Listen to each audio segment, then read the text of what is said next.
everyone, welcome back to my channel. In today's video, we will be looking at 5 habits for a mindful and joyful life in 2021. I started following these from January onwards and I'm already seeing a lot of positive changes in my life. So without further ado, let's get started. In order for you to understand this first habit, I would like to tell a small story that I read long back from the book You Can Win by Shiv Khera. It goes something like this. There was a medical doctor who was invited as a guest speaker to address a group of alcoholics. He wanted to demonstrate something powerful enough for them to realize how injurious alcohol was to their health. So he took 2 containers, one filled with water and the other filled with pure alcohol. He put an earthworm into water and they all saw that the earthworm swam beautifully and came up to the top.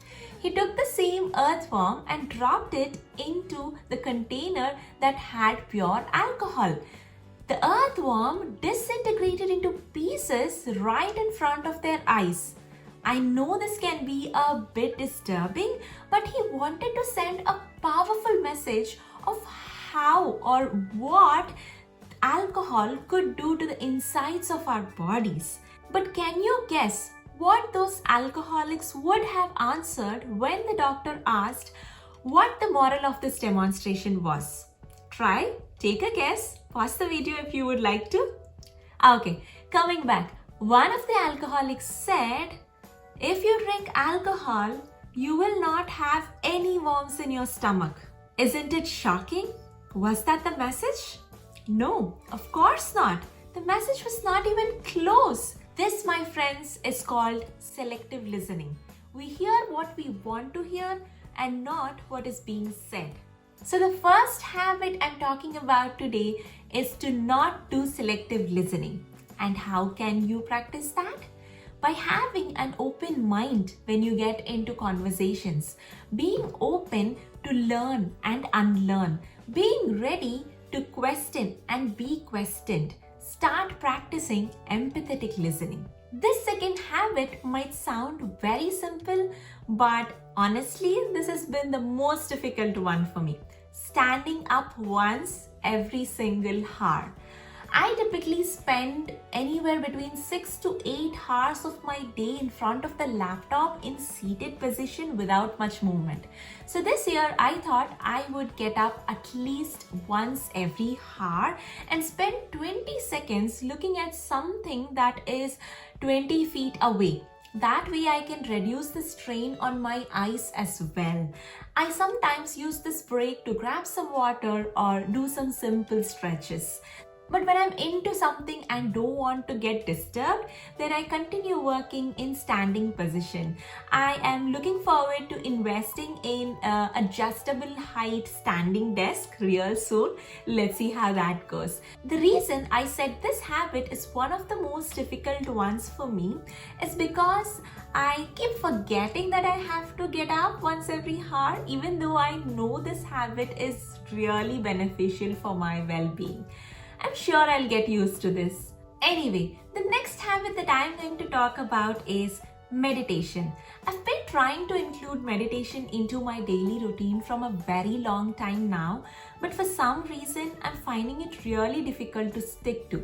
So this year, I've started practicing mantra meditation. I take the help of beats to chant. The mantras I repeat are Om and Hare Krishna Maha Mantra.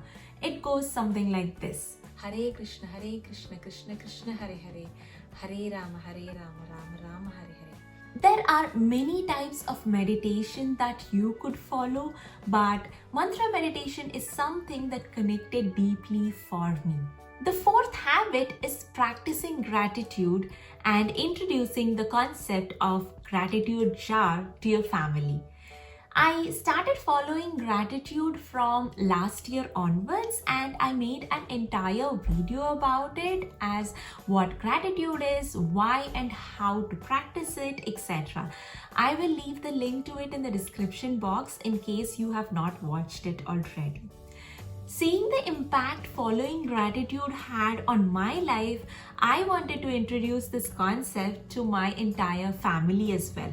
Since my kids are really small, I had to come up with some kind of activity, and that's when I grabbed an empty jar and some craft supplies. This can be a simple and fun project for you and your kids as they can unleash all that creativity trapped inside by decorating and personalizing this jar to their heart's content.